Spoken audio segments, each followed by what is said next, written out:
rapper ka din pala, idol. Oo, nagsimula ako commercial model, international model, artista, amati ni Idol, Boy Next Door, naging leading man, naging hunk, naging kontrabida, naging comedy, napunta rin sa horror. Ang dami kong movie na comedy yun, napunta doon, tapos laging punchline yung katawan ko malaki or may abs. And then naging a mirror of rap, nakakulab ko yung mga legends, icons. Tapos ngayon, nagra-rap pa rin, nagdidirect, nagsusulat ng sariling compositions, kami ni Mrs. Susulat din na script, nagpo-produce.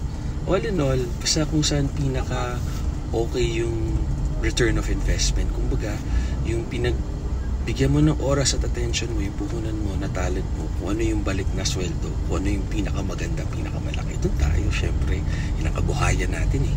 Tama kayo, mali ako, not your doctor. Do what works for you.